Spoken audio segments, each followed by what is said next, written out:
Badminton விளையாடுவோமா? வாங்க விளையாடும்.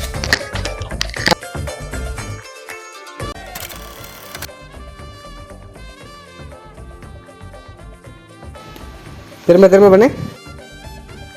ஒரு அசிங்கமாய் போச்சு குமார்.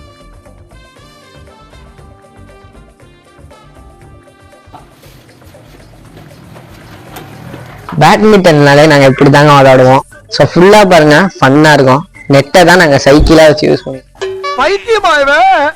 ரொம்ப நேரம் நல்லா பேசிக்கிட்டாரையா. சைக்கிளை தான் நாங்கள் வந்து நெட்டாக யூஸ் பண்ணிட்டு இருப்போம். ஸோ நடுவில் சைக்கிளை நிற்க வச்சுட்டு அந்த மாதிரி விளையாடிட்டு இருப்போம். செம்ம ஜாலியாக இருக்கும். ஸோ ஃபுல்லாக பாருங்க. என்னடா இவ்வளோ வெயிலில் விளாட்றானுங்கன்னு நினைக்காதீங்க. நாங்கள் விளாண்டாலே ஈவினிங் போல தான் விளாடுவோம். இந்த மாதிரி ஈவினிங் நம்ம விளாண்டா என்ன பெனிஃபிட் கேட்டிங்கன்னா, நம்ம விட்டமின் டி நிறைய ஏர்ன் பண்ணலாம். இந்த மாதிரி யூஸ்ஃபுல்லான விஷயம் நம்ம பேஜை ஃபாலோ பண்ணிக்கோங்க. நீங்கள் உங்கள் ஃப்ரெண்ட்ஸ் கூட என்ன ஃபேவரட்டான கேம் விளையாடுங்க கமெண்ட்டில் சொல்லிட்டு போங்க.